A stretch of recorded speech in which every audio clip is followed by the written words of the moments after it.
देश देख रहा है, देश देख रहा है, एक अकेला कितनों को भारी पड़ रहा है। मैंने देखा है कि अगर आपने डिप्लोमेसी सीखनी है तो आप प्राइम मिनिस्टर मोदी और उनकी टीम से सीखें। किस तरह वो जैसे ऐसे लग रहा है जैसे यूएई में कॉन्फ्रेंस मोदी साहब करा रहे हैं। देखिए, इंडिया तो इस पोजीशन में है कि वो कुछ कर सकते हैं।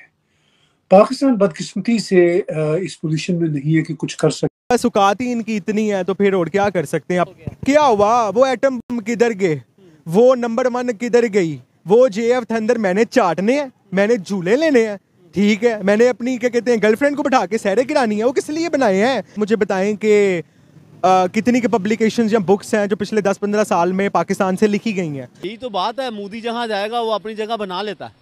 हाँ, वो उसने बना ली जगह, वो जहाँ जाता है अपनी जगह बना लेता है। उसको पता है इंटरनेशनल एरिया है, यहाँ पे पूरी दुनिया से लोग आते हैं ना, तो वो उनको दिखा रहा अपना स्ट्रक्चर। वो कहते हैं कि 1000 साल तक रह सकता है, मतलब इसकी और बड़ी मेहनत हो रही है वहाँ के ऊपर इसको बनाने में।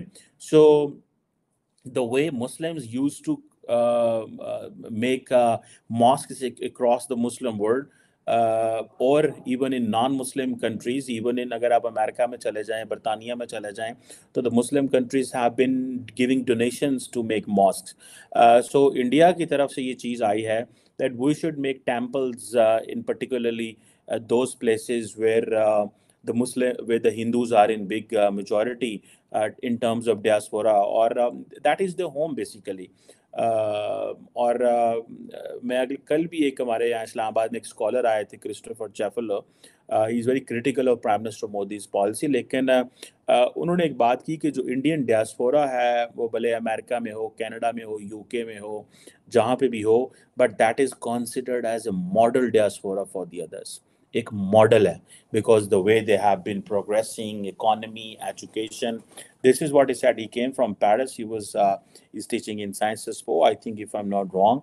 And question ये आता है कि the Indian leadership have. दूसरी बात है कि ये मोदी शुदी जो प्लान कर रहा है ना, ये आपको पता है हमेशा वो अपने मुफाद के लिए करता है। कभी भी दूसरे मुल्कों के या मुस्लिम ममालिक के लिए, इवन के पाकिस्तान के लिए तो वो बिल्कुल नहीं बोलता, और ना कोई ऐसा काम वो कर सकता है जो पाकिस्तान के हक में हो। पॉइंट ये है कि नरेंद्र मोदी ने कोई ऐसी जगह नहीं छोड़ी जहां पे वो एक्टिव नहीं है। That's how they plan. इस तरह नरेंद्र मोदी प्लान कर रहे हैं। तो इंडिया का तो क्लाइमेट चेंज के हवाले से बड़ा ही एक स्ट्रॉन्ग स्टैंड है, और पाकिस्तान का सैलाब की वजह से वो है। तो इसके ऊपर क्या ये दोनों कंट्रीज और बाकी दुनिया क्या कर पाएगी सर? पूरी दुनिया क्यों? क्योंकि हम लोग मुसलमान है ना, तो दुबई मुस्लिम ममालिक है, चाहे वो इंटरनेशनल तो है, लेकिन वहाँ पे इतने ज़्यादा मफादात हिंदुओं को या मोदी को नहीं दिए जा सकते। इनके मुताबिक ही चलना है जी। तो वो अब यहाँ अक्सरियत मुसलमानों की है, तो जाहिर है तो अक्सरियत तो हिंदुस्तान में भी हिंदुओं की ज़्यादा, तो देखे ना फिर कहीं ना कहीं गलत कर रहे हैं ना हम भी। लेकिन वहाँ इतने ज़्यादा चर्च तो नहीं बन रहे, नहीं इतने ज़्यादा क्रिश्चियन। यही तो बात है, मोदी जहाँ जाएगा वो अपनी जगह बना लेता है।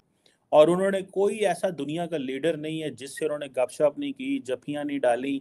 That is how you act, you have to, जिसे वो कहते हैं ना, आपके पास कोई चॉइस नहीं है। ये कहा कि भाई दुबई के अंदर जो अबू धाबी के अंदर जो मंदिर बनाने की हमें इजाज़त दी, आपको पता होगा कि अबू धाबी के अंदर बहुत बड़ा मंदिर बनवाया है। तो दुबई की गवर्नमेंट ने तो नरेंद्र मोदी ने उनका भी शुक्रिया अदा किया कि भाई आप लोगों ने हमारी अकलियतों के लिए यहाँ पर मंदिर बनाने दिया, उसके लिए शुक्रिया। क्या लगता है कि आपको दुबई की जैसी इस्लामिक कंट्री के अंदर मंदिर बनना चाहिए था या नहीं? नहीं, बिल्कुल नहीं बनना चाहिए था। ये तो है दुबई का मसला है, लेकिन इसके लिए जहाँ तक पूरी दुनिया के मुसलमान हैं उनके लिए भी मसला है।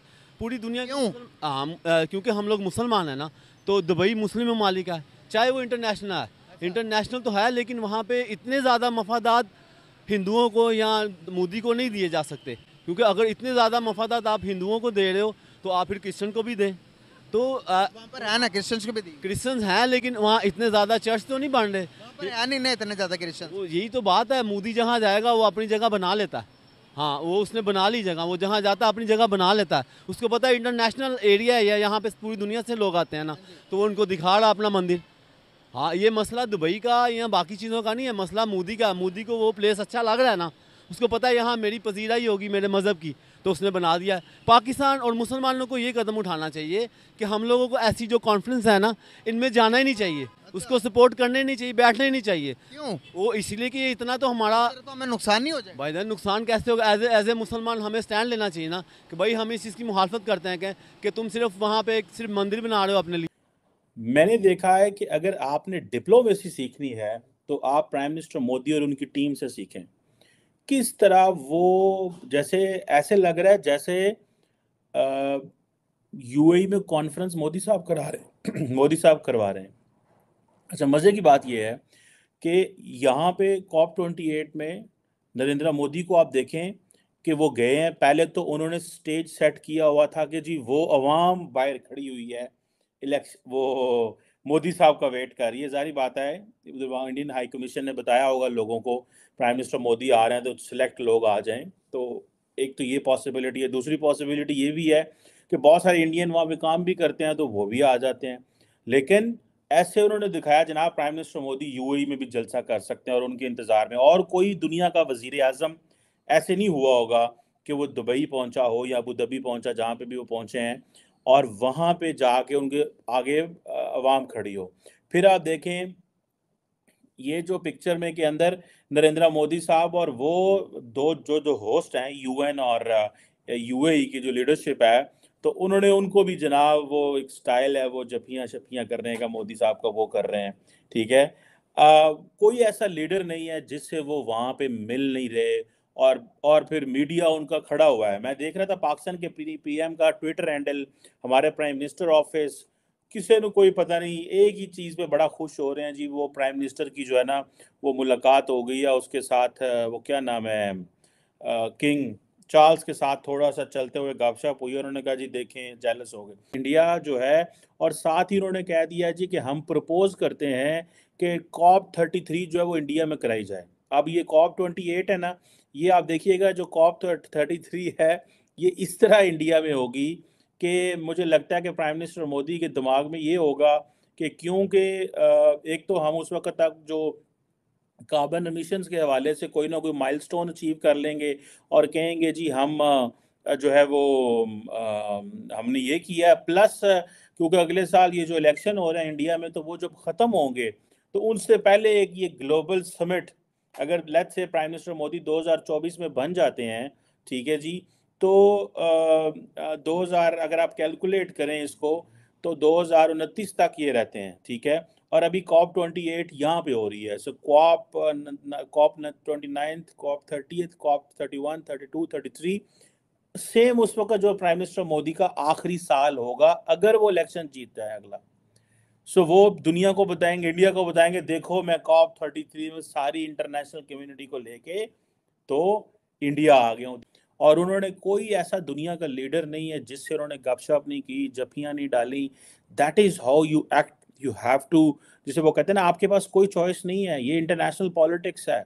एक तरफ तो आप ये कह सकते हैं कि भाई नरेंद्र मोदी जो है वो उसके इंडिया इंपॉर्टेंट है and there are so many other things you can talk, but you have to जिसे कहते हैं ना आप इस तरह के फोरम में आपने आपकी जो पब्लिक डिप्लोमेसी है वो बड़ी मैटर करती है। मीडिया आप किस तरह मैनेज कर रहे हैं, वो जो तस्वीरें खींची जा रही हैं आपको मैनेज करना है। आपने दुनिया को बताना है मैं सबसे ज्यादा एक्टिव बंदा हूँ। नरेंद्र मोदी 73 साल की उम्र में वो तेजस पे बैठ के तो पौंबाटियां ले रहे हैं, ठीक है, and then he is here. हमें इन चीज़ों को सीखना है। हमारे वज़राए आज़म को साढ़े झाके ही नहीं पे लत दे, सानू पता ही नहीं पे लगता असा करना की है। ठीक है जी, और ये जो हमने क्योंकि पाकिस्तान ने loss and damage fund propose किया था जिसको बहुत ज़्यादा अप्रिशिएट भी किया गया, इस आइडिया को पाकिस्तान की मिनिस्टर है शेर रहमान, उन्होंने ये किया था। और ये डेवलपिंग नेशंस की बड़ी डिमांड है कि हमें ये जो है वो ये दिया जाए। ये इजिप्ट के अंदर ये जो कॉप समिट हुई थी उसमें पाकिस्तान ने 2022 में ये जब पाकिस्तान में अनप्रेसिडेंटेड फ्लड्स आए थे तो हमने ये आइडिया दिया था। I think at that time Pakistan के पास चेयरमैनशिप भी थी G77 की, सो पाकिस्तान को लॉबी इट एफिशिएंटली। अब पाकिस्तान जो है उसको ये देखना है कि हमें ये आइडिया देना चाहिए था जी COP 34, 35, 36 जो कॉन्फ्रेंस है वो हम कराना चाहते हैं ताकि हम दुनिया को बता सकें कि हम तो डूबे हुए हैं।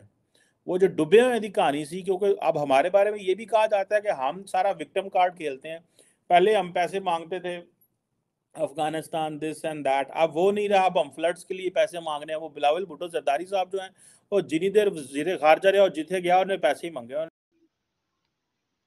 तो दोस्तों आज के वीडियो में बस इतना ही। अगर वीडियो पसंद आया हो तो वीडियो को लाइक करें और चैनल को पहली बार आए हैं तो चैनल को सब्सक्राइब करें और अधिक से अधिक शेयर करें।